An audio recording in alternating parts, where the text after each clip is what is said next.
Okay. Adudi ma ako'y na ngasi ay na share tawdawri se.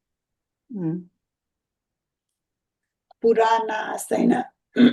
Hinduism gi the Moise sacred literature yamna aruba literature oiba ko. Purana habiti yamna old oiraba ancient oiba. Matamgi wari knowledge adagi sigumba si wari oina adagi dialogue adagi lining laison yaurakan iba adugumba lyric ne masi vyasa hairise Veda Vyasa Veda Vyasa sina masi same masi Mahabharat ihibako ado masi iba duna ibaneba Veda Vyasa na ibaneba Ado Veda Vyasa ite hoi masi para akande imana sukhangani ado masigi larik se tarani paneba Mahapurana kaweba tarani paneba pulabna ado tarani pansi gi maming singse angtang ay haidarake Bhagavata Purana ko Bhagavata Purana sina Srimad Bhagavatam maina hairise masi sina quite popular oiba masida Krishna gi lila adagi bhakti yoga si gi maramda iyeba masima ay pabaloire English ta ibani aduna ngasi ay ga imaga tawdoisina aina yamna haibadina chade adupu Meiteilon da aina khangjabadu translate tawrakanda imaga ibani sumtana badu adu oidoini dagiti Narada Purana haisna ahambadane bhakti Bhagavata Purana Bhagavata Bhagavata Purana aise kasunate Srimad Bhagavatam maina mayamna khangnaba adugi larikani sina khwaidagi famous oiba popular oiba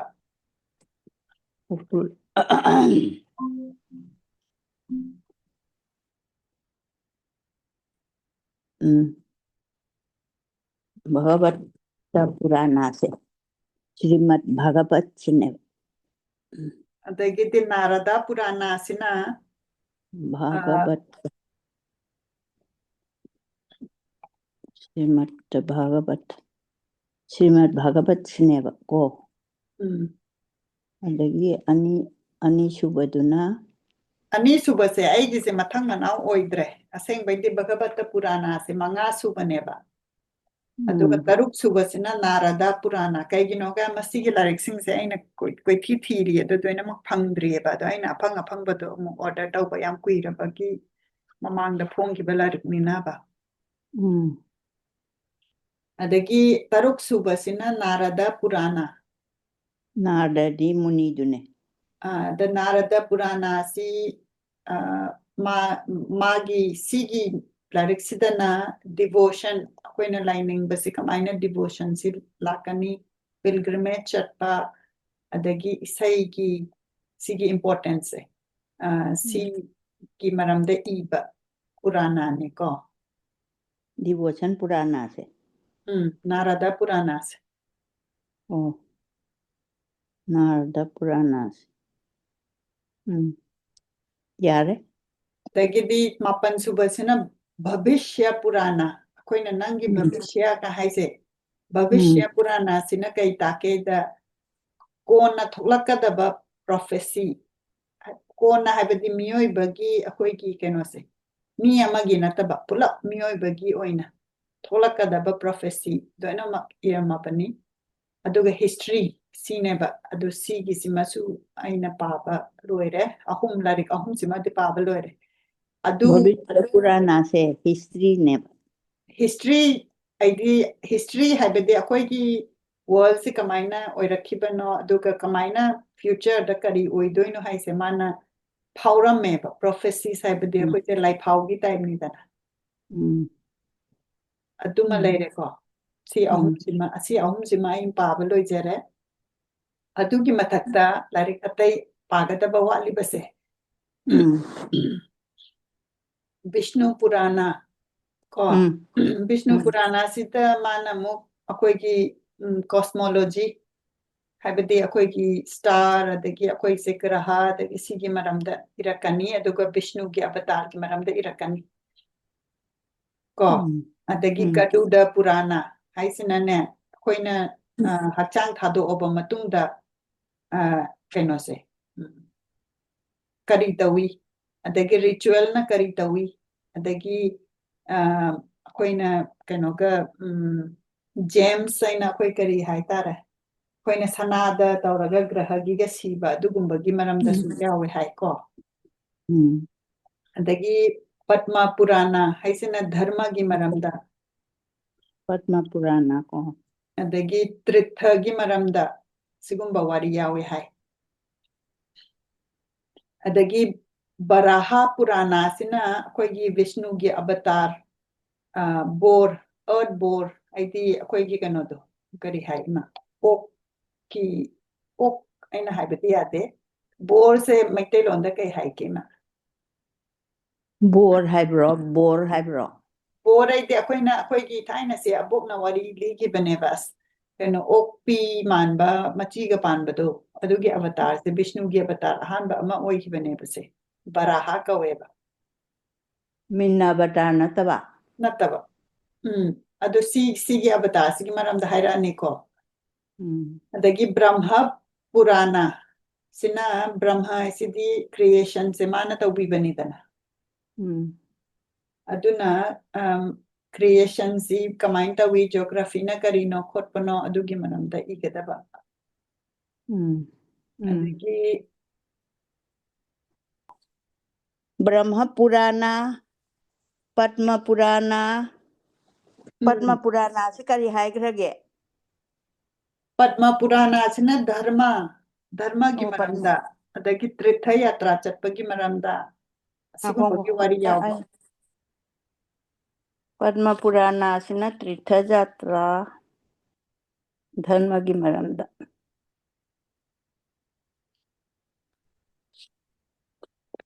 adagi Varaha Purana haise aina sahibda Vishnu se masna magi mapok se akoina discuss tawrakani ko adu tawrapaduda bor haise akoi gi lam ok ki type ni ma lam ok ki type ta masna adugi mapok amasu mase pokhrabane ba Vishnu se ahambada Vishnu se Vishnu gi avatar se am layeba adu mathang akoina direct simanung changa kanda akoina nainarani ko adu dagiti jiki Brahma Purana sidana Brahma sina creator oibanina mana creation tauba khotpagi adugumbagi maramda irani adagi akoi earth ki geography adugumba ko adagi Brahma Vaivarta Purana haisina Krishna ga Radha gi maramda adagi creation gi cycle gi maramda adugumba irani Markandeya Purana haisina Devi Mahatmya Durga worship ki maramda irani ko Vamana Purana haisina mung Vishnu se mana miyoina gi poaga mi anemba dwarf ki form da amasuma se avatar ama lakhiba adugi maramda Vamana Purana sina adu irani Matsya Purana sina mana nga oina pokpagi ko aduga dharma sikaino adugumbagi maramda irani Kurma Purana haisina tortoise ki avatar da sum poeba Vishnu se mai avatar se amyameba aduga sida Shiva gi maramda sum irani Linga Purana haisina Shiva Linga adu Shivan Shiva Linga gi kamaina worship tawgadabano khotgadabano adugi maramda irani Linga ko adai Shiva Purana ina mamuglai masina muk Shiva gi maramda magi wari adagi Jyoti Linga mayam lady sing se sigi maramda adagi Skandha Purana haisina Kartikeye hairiba masi Shiva gi macha oirakadoin masi maramda Agni Purana sisina maigi ritual kamain tawgani adagi war art ꯑꯗꯨꯒꯨꯝꯕꯒꯤ ꯃꯔꯝꯗ ꯑꯗꯩ ꯕ꯭ꯔꯍ꯭ꯃꯅꯟꯗ ꯄꯨꯔꯥꯅ ꯁꯤꯁꯤꯅ ꯑꯩꯈꯣꯏ ꯀꯣꯁꯃꯤꯛꯀꯤ ꯑꯩꯈꯣꯏ ꯄꯨꯔꯥ world ꯌꯨꯅꯤꯚꯔꯁꯁꯦ ꯁꯤꯒꯤ ꯃꯔꯝꯗ ꯁꯨꯃꯥꯏꯅ ꯇꯧꯗꯅ ꯑꯩꯈꯣꯏꯒꯤ ꯄꯨꯔꯥꯅꯥꯁꯦ 18 19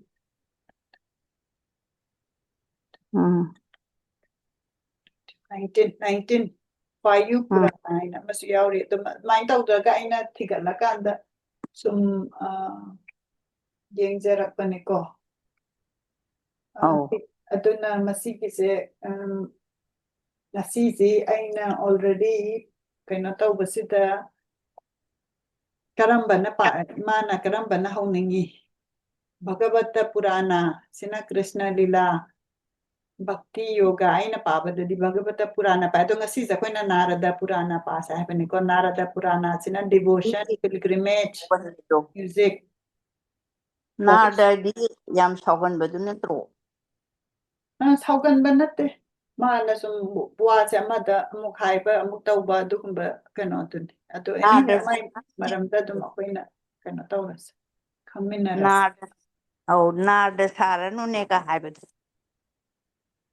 ꯑꯈꯪ ꯑꯍꯩ ꯁꯥꯕꯗꯨ ꯑꯗꯨꯒꯤ ꯐꯤꯕꯝꯅꯦ ꯑꯩꯈꯣꯏꯅ ꯄꯨꯔꯝꯃꯤꯗꯣ ꯅꯥꯔꯗ ꯍꯥꯏꯗꯤ ꯑꯗꯒꯤ ꯑꯗꯨꯗꯤ ꯑꯩꯅ ꯅꯥꯔꯗ ꯄꯨꯔꯥꯅꯥꯁꯦ ꯃꯁꯤꯒꯤ ꯃꯔꯝ ꯃꯅꯨꯡꯗ ꯑꯃꯨꯛ ꯆꯪꯉꯒ ꯑꯩꯈꯣꯏꯁꯦ ꯀꯔꯤ ꯌꯥꯎꯒꯦꯁꯦ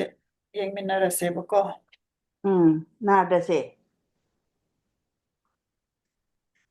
ꯑꯗꯩꯗ ꯅꯥꯔꯗ ꯄꯨꯔꯥꯅꯥꯁꯤ 6 ꯁꯨꯕ ꯄꯨꯔꯥꯅꯥꯅꯦꯀꯣ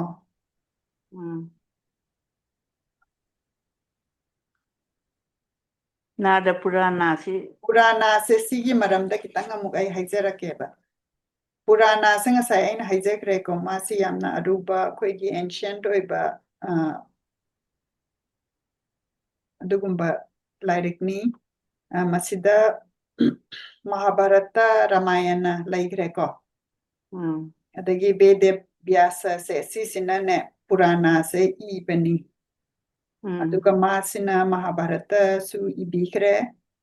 ꯑꯗꯒꯤ ꯃꯍꯥꯚꯥꯔꯠꯇꯁꯦ ꯂꯥꯛ ꯑꯃ ꯁ꯭ꯂꯣꯀꯥ ꯂꯥꯛ ꯑꯃ ꯌꯥꯎꯋꯦꯕ ꯑꯗꯒꯤꯗꯤ ꯃꯍꯥꯚꯥꯔꯠꯇꯁꯦ ꯏꯔꯕ ꯃꯇꯨꯡꯗ ꯍꯧꯖꯤꯛꯀꯤ 18 ꯄꯨꯔꯥꯅꯥ 53 ꯄꯨꯔꯥꯅꯥ 53ꯁꯦ ꯃꯥꯅ ꯑꯃꯨꯛ ꯏꯌꯦꯕ ꯑꯗꯣ ꯃꯁꯤꯒꯤ ꯄꯨꯔꯥꯅꯥ 53ꯁꯦ ꯃꯍꯥꯄꯨꯔꯥꯅꯥ ꯍꯥꯏꯅꯁꯨ ꯑꯃꯨꯛ ꯀꯧꯅꯩꯌꯦꯕ ꯑꯗꯒꯤꯗꯤ ꯃꯗꯨꯒꯤ ꯃꯇꯨꯡꯗꯁꯨ ꯄꯨꯔꯥꯅꯥ ꯃꯆꯥ ꯃꯆꯥ ꯑꯃꯨꯛ ꯃꯗꯨꯅ ꯑꯃꯨꯛ ꯎꯞꯄ ꯄꯨꯔꯥꯅꯥ ꯍꯥꯏꯅ ꯑꯃꯨꯛ ꯀꯧꯔꯦ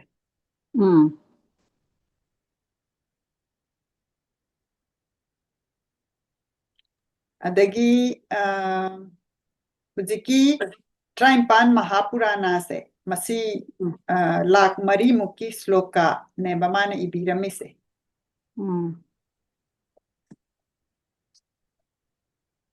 ꯑꯗꯨꯅ ꯃꯥꯅ ꯄꯨꯂꯞ ꯃꯍꯥꯚꯥꯔꯠꯀ ꯄꯨꯜꯂꯀꯥꯟꯗ ꯂꯥꯛ 5 ꯁ꯭ꯂꯣꯀꯥꯁꯦ ꯏꯔꯝꯃꯦꯕ ꯀꯌꯥꯝ ꯏꯔꯝꯒꯦꯗ ꯑꯗꯒꯤ ꯃꯥꯅ ꯍꯥꯏꯁꯦ ꯃꯁꯤꯒꯤꯁꯤ ꯃꯇꯝ ꯍꯥꯏꯗꯤ ꯅꯣꯡꯃꯇꯗ ꯏꯕ ꯅꯠꯇꯦꯕ ꯌꯥꯝꯅ ꯍꯥꯏꯗꯤ ꯃꯇꯝ ꯆꯪꯅ ꯏꯔꯝꯕꯅꯤꯅ ꯃꯥꯒꯤ ꯋꯥꯔꯤꯁꯦ ꯑꯃꯒ ꯑꯃꯒꯗꯤ ꯑꯗꯨꯝ ꯁꯝꯅꯕ ꯑꯗꯣ ꯁꯝꯅꯔꯒꯁꯨ ꯈꯤꯇꯪ ꯃꯥꯟꯅꯔꯛꯇꯕꯁꯨ ꯑꯗꯨꯝ ꯌꯥꯎꯔꯛꯑꯦ ꯑꯩꯅ ꯑꯗꯨꯃꯥꯏꯅ ꯍꯥꯏꯕꯤ ꯑꯗꯨꯒ ꯃꯁꯤꯒꯤ ꯄꯨꯔꯥꯅꯥꯁꯤꯡꯁꯤ ꯀꯔꯝ ꯀꯥꯟꯗ ꯏꯈꯤꯒꯦ ꯍꯥꯏꯕꯗ 300 AD ꯗꯩꯅ 1000 ADꯒꯤ ꯃꯅꯨꯡꯗ ꯑꯗꯨꯃꯥꯏꯅ ꯏꯕꯤꯈꯤꯕ ꯄꯨꯔꯥꯅꯥꯅꯦꯅ ꯑꯗꯨꯃꯥꯏꯅ ꯍꯥꯏꯕꯤꯔꯦꯀꯣ AD ꯃꯃꯥꯡ ꯅꯠꯇ꯭ꯔꯣ BC ꯁꯤꯅ ꯃꯇꯨꯡ BC ꯁꯤꯅ ꯕꯤꯐꯣꯔ ꯈ꯭ꯔꯥꯏꯁ ꯑꯣꯏꯔꯦꯗꯅ ꯕꯤꯐꯣꯔ ꯈ꯭ꯔꯥꯏꯁ ꯑꯣꯏꯔꯦꯅ ꯍꯥꯏꯔꯣ ꯌꯥꯔꯦ AD ꯁꯤꯅ ꯑꯦꯅꯣ ꯗꯣꯃꯤꯅꯤ ꯀꯥꯏꯁꯦ ꯃꯥꯁꯤꯅ after the birth of Jesus Christ after the birth AD BC ꯁꯦ ꯑꯩꯈꯣꯏ ꯊꯥꯏꯅ ꯆꯤꯟꯐꯥ ꯄꯨꯔꯤꯕꯅꯤꯅꯦꯍꯦ BC ꯁꯤꯅ before Christꯅ ꯄꯣꯛꯇ꯭ꯔꯤꯉꯩ ꯃꯇꯨꯡꯗ ꯑꯗꯩꯗꯤ ꯃꯣꯏꯅ ꯍꯥꯏꯁꯦ ꯚꯦꯗ vyasa ꯗꯦꯕ ꯍꯥꯏꯁꯦ ꯑꯅꯤꯃꯛꯁꯦ ꯆꯞ ꯃꯥꯟꯅꯩꯀꯣ ꯑꯗꯨ ꯃꯣꯏꯅ ꯍꯥꯏꯁꯦ ꯚꯦꯗ vyasa ꯍꯥꯏꯔꯒꯅꯦ Simi ama natte haiba magi Natte. title ne haiba ado magi Oh. title sida magi texting te Veda saina divide tawra ise aduna mi ama khatang natte ma I riba pot ibiramba dubu Veda Vyasa haina kawi haina mana haibanida Oh. Natte haibadi akoigi Puran iba chune. Mi ang khaktana ideba Puran se. Mi tara oin punchan bayai amata adu punna tawraga iyeba. aduna magi kano mamingdu natte ba moina ibiramba magi kano neba designation neba ko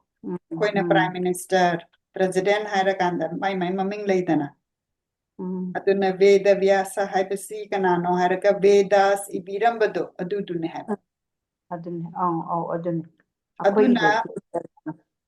Vedas ibirambasi magi kano oina miyoi 28 kunga nipana ibirame haiba adagidi masidamo akoigi Hindu gi conception da magi times e kamaina divide ta we harage era ahum era mari lei satya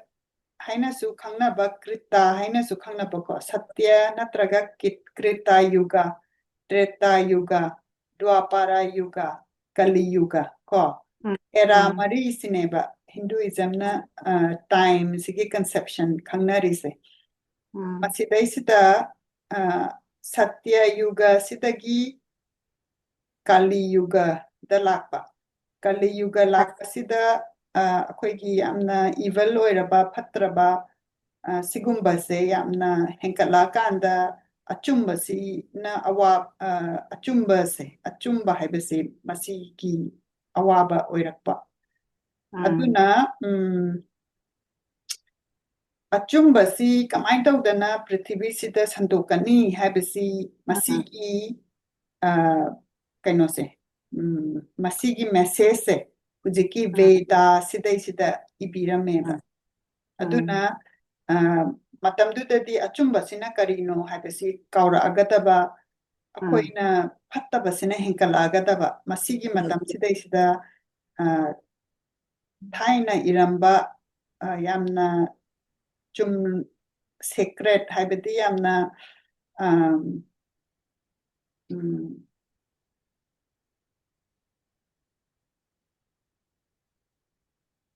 yamna kano haitare laigi oina ibiramba sigumba wahai singsi akoina ningsanga kanda pamina rakanda khamminna ba oirakadoine ba ko aduna Veda Vyasa si adugi time sigi matung inna mana divide tawrakpa kanda information se chumna gi miyoy bena khangba ngamnabagi damakta ibirambaneba mana aduna Veda Vyasa se dwapara yugada pu'e dwapara yuga Dwapur kali adi satya treta dwapur kali marineba hai jak haya jak langba jak khunung jak akhoi Meiteilon dana aduga moidana hai jak haya jak langba jak khunung jak hairadana satta habana achumba treta sina mukhara chumaktraba oiramani treta dwapur kali sidadi mina miga se kano misanga kanbana asumba saigaido adune kali jukta tawrisi adam kanbana asumba saiedo adune kali sida tawrisi aduga asumba sinane makhada lehidoineba adu aranba sina kali sila kandadi kali juknina hujikti hainarise ahansingna khanganga hairamira khangdraga hairamira ado satya juktana dwapurdana adagi hari pali adagi satya treta dwapur kali chak mari neba akoida chak haiko moida juk haibane londo aduga hai chak haya chak langba chak khunung chak aina akhoi su amadi adum yalaga leirameba lonse adagidi aduna haise moina Veda Vyasa si Dwapara Yuga sidane amomong po akanda cycle ni dana da po akanda mana ibirame ba matam dugi mi duna gyan tana na bagi damakta ibiramba adugumba lairik neba aduna 28 Dwapara Yuga hujik phau there have been 28 Dwapara Yuga kunipan lak round sa koina chale eba ko hujik phau da adoi taradi kunipan lak chatlabanina kunipan miyoina ibirami haibane baman haise Veda Vyasa se title ni aduga Veda Vyasa si akoina adagi Veda Vyasa se kanano harakanda ma se sage muni parasara amati satyabati gi machanupa oidoine baduga magi maming si kari kauke haiga Krishna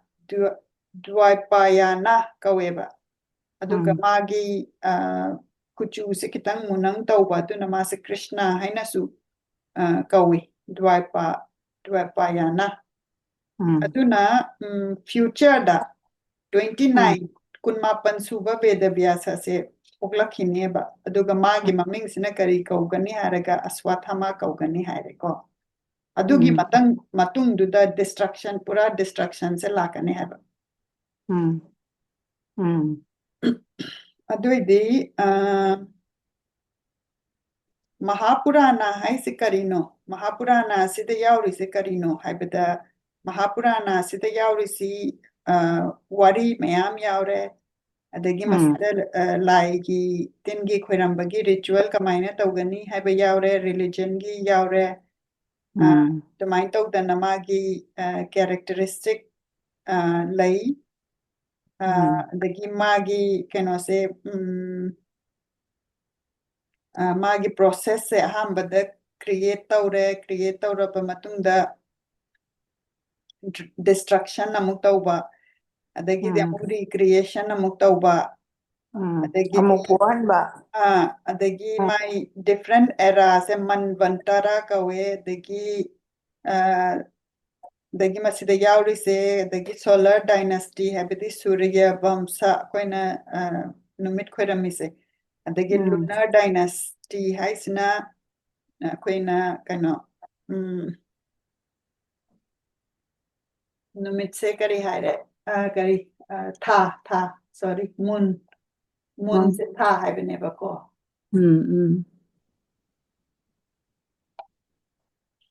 adagi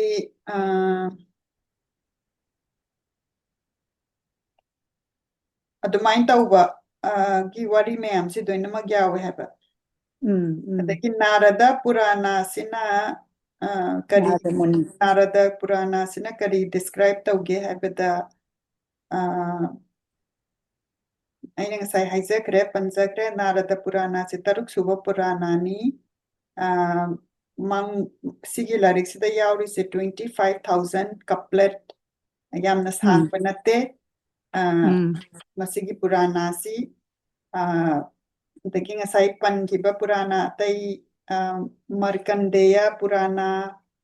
ada Skanda Purana kaisina mukhara sangre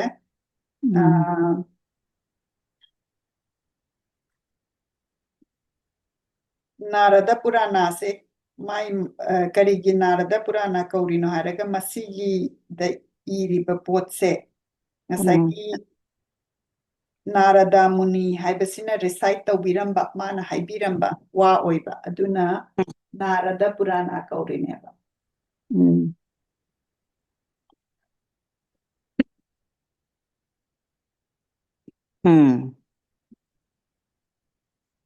adagi ngasai 18 Mahapurana lai yana koina ngasai panjakre masigi Traimpansi taruk aina ahum khaido eba ahum khaido ise kamaina khaido ino haraga Hindu gi Trinity haidi Brahma Vishnu Shiva se aduna Brahma sina creator oire Vishnu sina preserver ꯍꯥꯏꯕꯗꯤ ꯑꯩꯈꯣꯏꯅ ꯍꯤꯡꯕꯗ ꯑꯩꯈꯣꯏ ꯃꯌꯥꯝꯒꯤ preserve ꯇꯧꯕꯤꯔꯤꯕꯅꯦꯕ ꯕ꯭ꯔꯍ꯭ꯃꯁꯤꯅ create ꯇꯧꯕꯤꯔꯦ ꯑꯗꯩ ꯁꯤꯕꯁꯤꯅ ꯗꯦꯁꯇ꯭ꯔꯣꯏ ꯇꯧꯕꯤꯔꯦ ꯑꯗꯨꯅ ꯃꯣꯏ ꯑꯍꯨꯝꯁꯤꯒꯤ ꯃꯔꯝꯗ ꯈꯪꯕ ꯑꯗꯒꯤ ꯃꯣꯏ ꯑꯍꯨꯝꯁꯤꯕꯨ ꯑꯩꯈꯣꯏꯅ ꯈꯣꯏꯔꯝꯕꯒꯤꯗꯃꯛꯇ ꯃꯥꯅ ꯃꯣꯏ ꯑꯍꯨꯝꯁꯤꯗ ꯇꯔꯨꯛ ꯇꯔꯨꯛ ꯈꯥꯏꯗꯣꯛꯑꯀꯥꯟꯗ ꯑꯗꯨꯃꯥꯏꯅ ꯄꯨꯔꯥꯅꯥꯁꯦ 35 ꯑꯣꯏꯕꯅꯦꯕ ꯇꯔꯨꯛ 35 ꯑꯗꯒꯤ ꯄꯨꯔꯥꯅꯥꯁꯤꯅ ꯑꯃꯨꯛ ꯃꯣꯏꯁꯦ ꯃꯣꯏꯒꯤ ꯑꯕꯇꯥꯔ ꯀꯣ ꯑꯕꯇꯥꯔꯒꯤ ꯃꯔꯝꯗ ꯏꯔꯛꯀꯅꯤ ꯕꯤꯁꯅꯨꯒꯤ ꯃꯔꯝꯗ ꯑꯗꯒꯤ ꯕ꯭ꯔꯍ꯭ꯃꯒꯤ ꯀꯣ ꯑꯗꯒꯤ ꯁꯤꯕꯒꯤ ꯑꯗꯒꯤ ꯑꯃꯨꯛ ꯑꯩꯈꯣꯏꯅ ꯄꯨꯔꯥꯅꯥꯁꯦ ꯑꯃꯨꯛ ꯈꯥꯏꯗꯣꯔꯛꯑꯦꯕ ꯁꯠꯚꯤꯀꯥ ꯄꯨꯔꯥꯅꯥ ꯑꯩꯅ ꯁꯠꯚꯤꯀꯥ ꯄꯨꯔꯥꯅꯥ ꯅꯥꯔꯗꯥ ꯄꯨꯔꯥꯅꯥꯁꯦ ꯁꯠꯚꯤꯀꯥ ꯄꯨꯔꯥꯅꯥ ꯀꯧꯏ ꯍꯧꯖꯤꯛꯀꯤ ꯑꯩꯈꯣꯏꯅ ꯄꯥꯒꯗꯧꯔꯤꯕ ꯅꯥꯔꯗꯥ ꯄꯨꯔꯥꯅꯥꯁꯦ ꯁꯠꯚꯤꯀꯥ ꯄꯨꯔꯥꯅꯥꯒꯤ ꯃꯈꯥꯗ ꯆꯤꯡꯏ ꯑꯗꯨꯒ ꯁꯠꯚꯤꯀꯥ ꯄꯨꯔꯥꯅꯥꯁꯤ सिदमुख विष्णु पुराना भगवत पुराना गरुड़ पुराना पद्म पुराना बराहा पुराना सिसु सत्विका पुराना की मतुंड चिंगेबा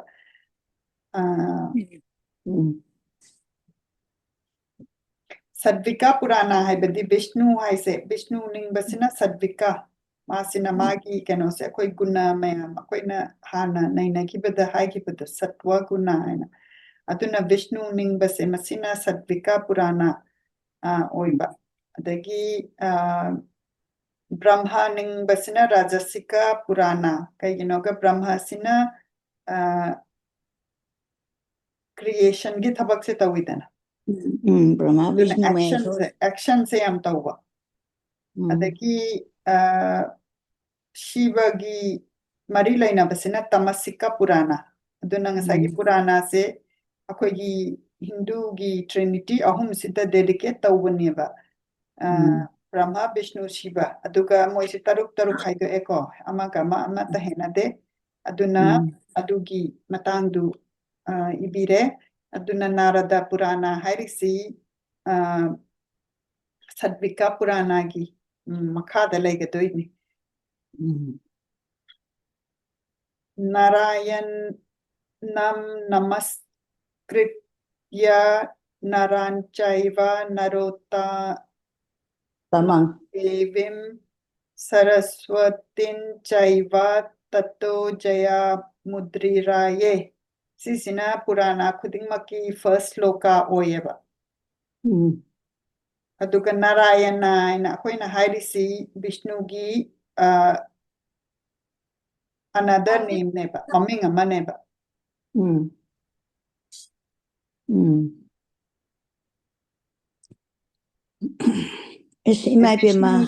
विष्णु से मुकमान मुनि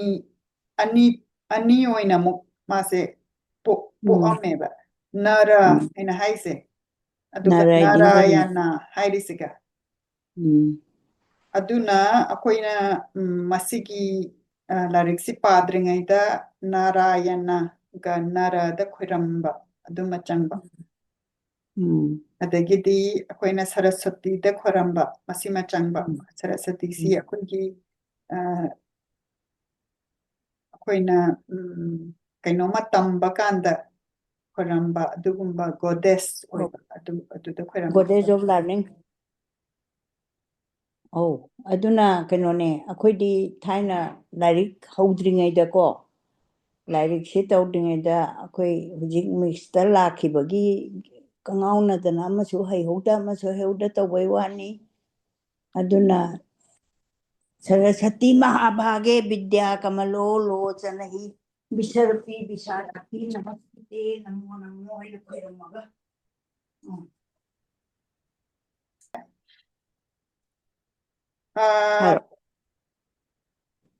अदगी लाई सि खोरम्मबा मतुंगदा सरस्वती ने हुजी खोरम खिबदो अखोइना जया आइना हाइरिसे मसिदा Jaya हाइरिबसी Mahabharat सिबुनि Jaya हाइरिबसे aduga madugi matungda Ramayana adugi matungda 18 Purana se si sineba koina pa bat se masi hetta line pa ba yadaba yada adagidi masidaisida forest umang si kari kogeda naimisharana kauba umang ama lairami maduda san sauna ka hairibasiga adagi atai muni mayam si meditation tapasya tauraga laiba adaidi moise yamna honest oiba yamna righteous oiba adugumba muni oiba aduga moisi moigi sense control tauba ngamaba adagi chadaba thaktaba ngamaba adagi chauthokpa pride hairiba jealousy adagi pity sigumbase sigumbasida toina ngathokpa ngamaba adugumba muni risi singni aduna masigi umangsi daisida moisina tapasya taurisi moina khairamisi Vishnu da khairameba aduga muni risi singsina yagna taudana adagi meditation taurakansida Vishnu da niko moina meditate taurise aduga lai khurambasi makoina tawi aduna moina attain taunaba honarise moina karigino tapasya taurise haraga moise dharma se dharma ide achumba chatpase ka adugi phangnanaba artha isina akoina punsi se hingi se bukarigi hingino magi meaning se artha adagi kama adagi akoina apamba desire se kama adai moksha sina liberation so duna miyoiba muni risi sina moina tapasya taurisi moigi goal se karigino tapasya taurise aibada dharma artha kama moksha marise adagidi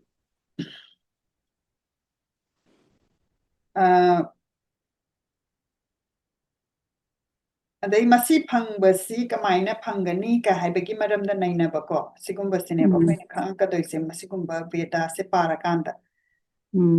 aduna 26,000 kunga taruk 1000 se kari haima lising ama tara cha lising tara lakh tara koti tara binda smaya khoi kaino se Manipuri grammar se grammar haidaine akhoi se ama ni ka se grammar nate magi number of kaino se sisumai tore ama dagi tara lakani tara dagi cha lising tara lakh tara koti tara binda na tumaina simpha pharaga adu lising kunga taruk desi singse moi myam se punna phamme bako aduga madu dagi moigi makhada lairiba moigi disciple singse de yam masing thiba ngamdreba adaiti moi muni risi singse moi myam se discuss taudana debate tauri they debate taweba moi se karigino ka moina hujiki miyoibasina dharma romda changa ise karigino araga achumbasina karigino koina sida ise la ise karigino meaning of life adagi akoina desire taurisina karino adagi liberation sigi maramda khangingdana mayam se toina changa inidana koi su smaina lari para ise karigino koi manipura samna wari ise karigino de miyoibana samna waba puri ise karigino ka haibadagi atugumba romdagi changa paneba aigi oinati the mind of the different reason like the I bana dharma rom the changak pase and the kiti masida moise discuss down na basida sanau khas in a haire akoi me am pun basida sidagi yamna laptana ashrama malai siddha ashrama kauba ama adudai duda muni sutta kauba malai adu sutta se mase Veda Vyasa ki disciple ne aduga muni lomo harsana gi machanupani adu sutta si yamna Purana si yamna khangba adugumba munini aduna akoina khanariba topic goal mari se si khangna nabagi damakta Purana si mangonda chatlaga amtang akoi mayamda amtang haibiyu ina amtang haiminarusina haina haire adagi mayam muni mayam sina adudi yamna phajaba suggestion ni akoi chalasi ena moi mayam se shuttagi ashram se ashrama asida moi mayam se lae laaba matungda sutta sina mase matamduda yagna matauraga leirame tar yagna si agnistoma kawe aduga mana Vishnuda kachaba adugumba yagna ne mana taura leiramise adagidi muni risisin se ngaire magi hujiki yagna si loi babau ngaire adagi ngaire ba matung sida sutta sida haire akoi si nangi guest ni aduna guest akoi mayam si serve tawbasi nangi duty ni aduna akoina pami base nangi pigadabani akoina pami sina karino hairaga akoi si knowledge ki damakta yamna akoi se khaurange khangninge aduna Purana sida yauriba wisdom se masi akoi mayam damta tahan biyune and haire adai sutta sina ai tawjage nanai ai tawjage and haire adagi dimana Narada sina Sanat Kumar sidane hujiki Narada Purana se man haibirambaneba adagi man hai sigi Purana se yamna pap chelaba miyo yamana taba phangjaradi magi pap singse joina kokpa dugumba Purana ni en haire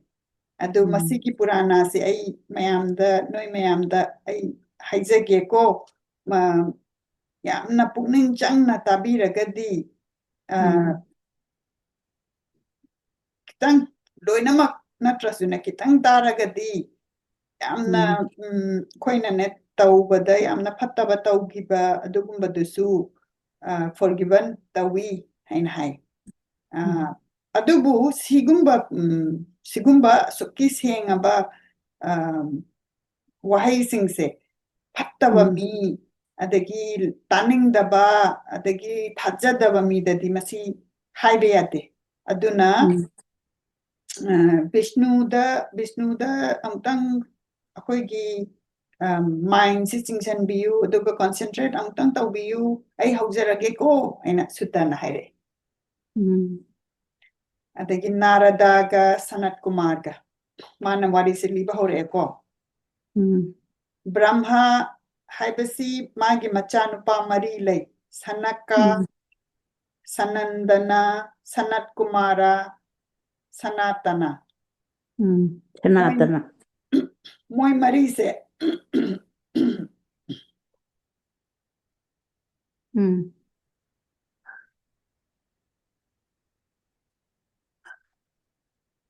moi mari si Vishnu oina ningeba moi mari se dugane moi se Vishnu ningagane wisdom ga knowledge kase wisdom ga knowledge kasi gyan ko knowledge hai di gyan hai re ko wisdom sina koi singba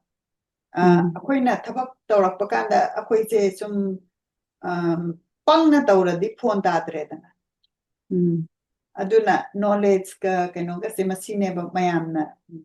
tanari se singba gyan se leiragadi thabak ama tawthorokpatasu magi keno pop taba adu oirakani haina aduna Brahmasi magi magi city se Mount Sumeru haina mai peak amalayaba adagidi ngasagi mai macha mari se da macha mari si hujiki Mount Sumeru sida chatle Adagi Mount Simeru Sigi the Ganga se Ganga gi river se Chendayeba.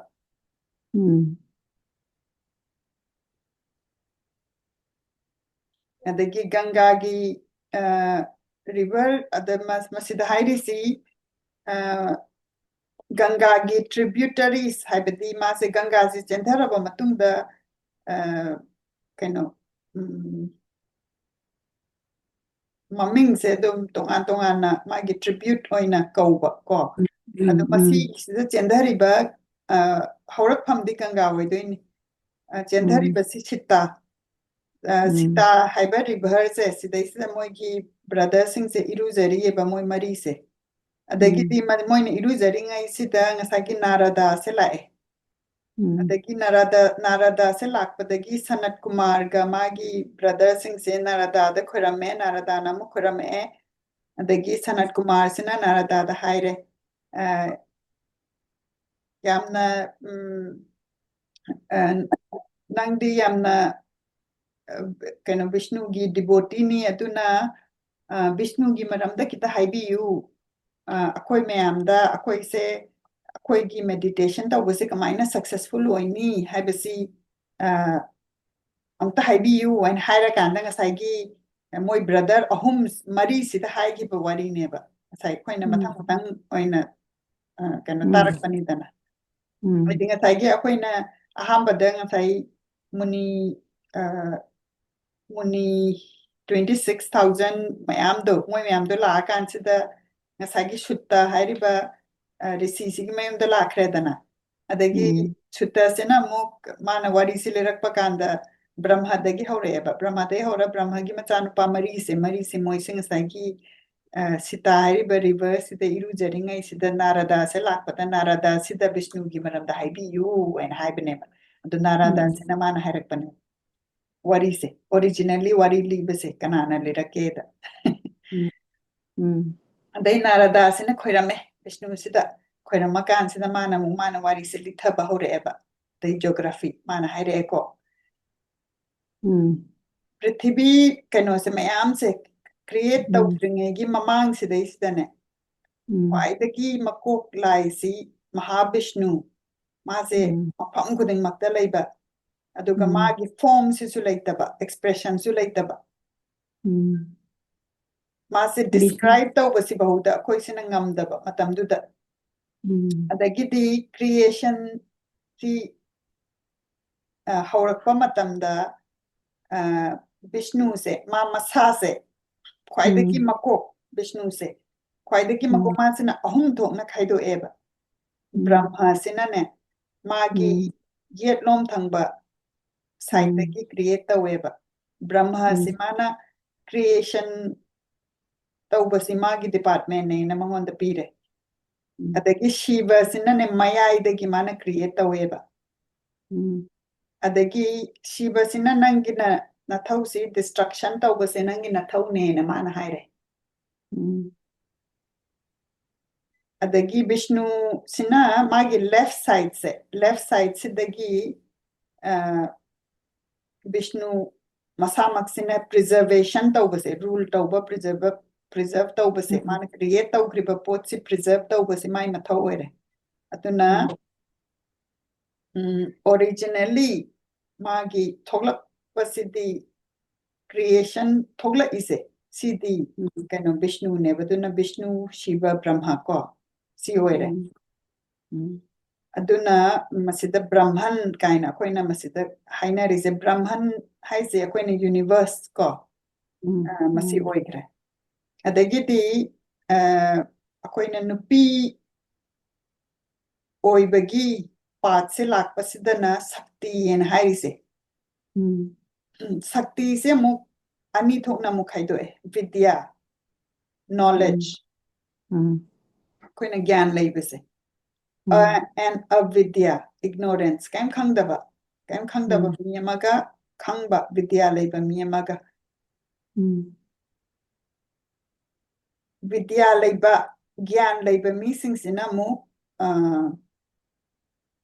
Brahman masak khangba universe masak khangba mi oira kadoineba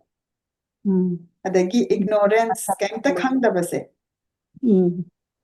si sinane moise thagat pahitaba adagi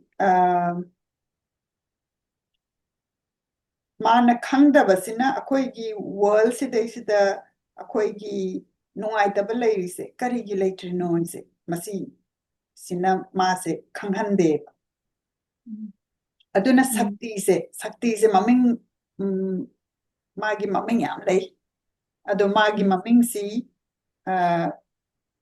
masi Vishnu ga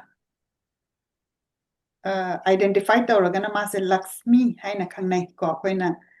Lakshmi na akoina ningnarise adagidi Shiva ga associate tawragana mase Uma natraga Parvati haina akoina khangnarise adagi Brahma ga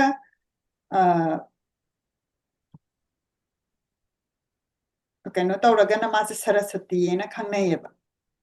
adu moise chapmana bani adubu magi manifestation haibati magi sakti du kitang magi ngasai gi Lakshmi gi oiragana magi energy du kitang different oiba abai Parvati oiragana khara different oiba Saraswati adubu magi haurak phamdi chapmana bane ba ko dagi Brahma ga Saraswati ga sinama bani si creation tawbase si moi ki mathau oire sistry haise dai Vishnu ga Lakshmi ga sina preservation tawbase stithi adagi Shiva ga Parvati ga sina destruction adagi Shakti si amuk akoina Mahamaya natraga Prakriti haina su kaunareba ko mamingse the universe akoina universe sarak pasi karina sarake haraga 5 element na sare eba Siddhi earth ko koi prithvi mata earth se leibak se apa ising teja energy marut wind nungsit ko Vyoma sky aduna akoi universe sare isi ngasagi 5 elements ina sare ine ba bhutta haise Panchabhut kaido adune ba magi kaino do aduna akoi punamak si doinamak masigi percentage se yau na masi sarak pangak ta neba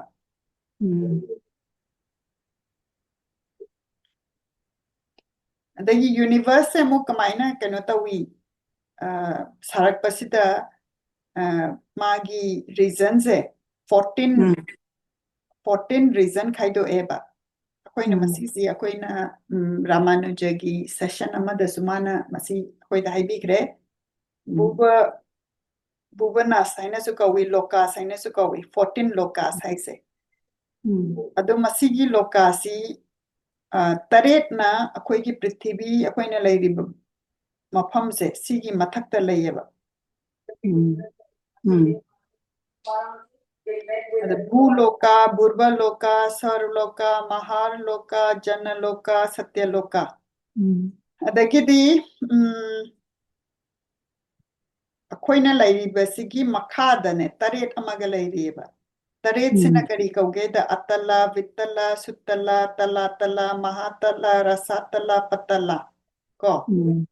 Ada patala sina underworld kaina akoina kaurise. Sini aduna tara marisi leire masi masare masida mai magi leibham adagi ching adagi river turen ko leire adagi akoi prithvi akoina leiri basi bhuloka ina kaure aduga bhuloka si amuk akoina 7 reason dwaipa saina mukhangnayeba jambu dwaipa laksha dwaipa salmala dwaipa kusha dwaipa kaurna Konchat Dwaipa, Saka Dwaipa, and Pushkara Dwaipa. Ko. When 7 sida kaido dagi achauba samudra taret amagalay taret si maming si Lavanya, Ikshu, Sura, Sarpi, Dadi, Dugta, Jala haina silaire. Bharat Varsa se masi kadai de lege de Jambu Dwaipa sida leireba. Bharat Varsa se. Aduga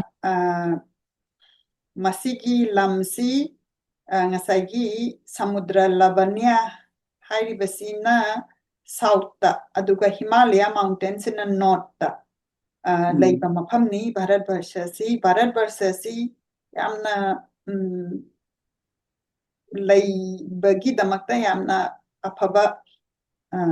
mafamni aduga laina su masida yamna pokningba mafamni Bharat Varsa se karma bhumi aina kaweba karma haibadi action adoidi masigi lam sidai sida action se tauragadi action se tauba mafam oiba akoigi karma haibadi akoina taugadaba ithau haitare ko adagi bhoga bhumi is a place where one okay adagi masida karma bhumi sina action habidi karma akoigi karma ga related oiba thabak tauba adagi bhoga isi ki meaning si hana haijarake masi bhoga habidi akoi se enjoy tauba akoina bhog chaba ka haise akoina chaba khotpa nungaiba sigumba neba ada bhoga bhumi haisina ngasagi akoigi taururiba karma do adugi matungina akoida enjoy taunabagi pirakpa mafam dubu bhoga bhumi kaweba Bharat Varsa se bhoga bhumi nateba karma bhumi neba moina yamna chumna hairese Bharat Varsa da po adi ngasagi karma koina akoigi karma gi sina pura different topic oikreko karma se koina kukpa sinedana bena kano kamaina karma kokani ka harakanda action se tauraga nangi karma si henkatpa wangkatpa kokpa du laigrani na ado Bharat se masi karma bhumi kaweba masi bhoga bhumi nateba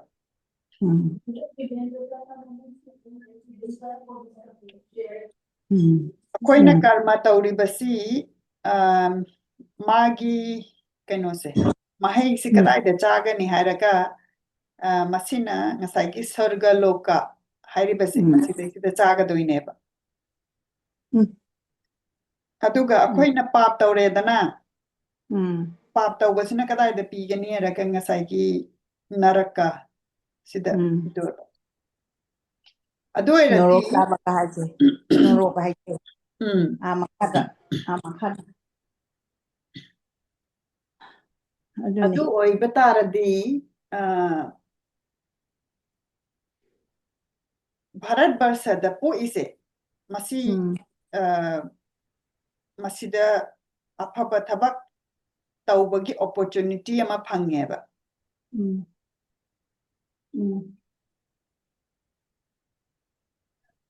adoidi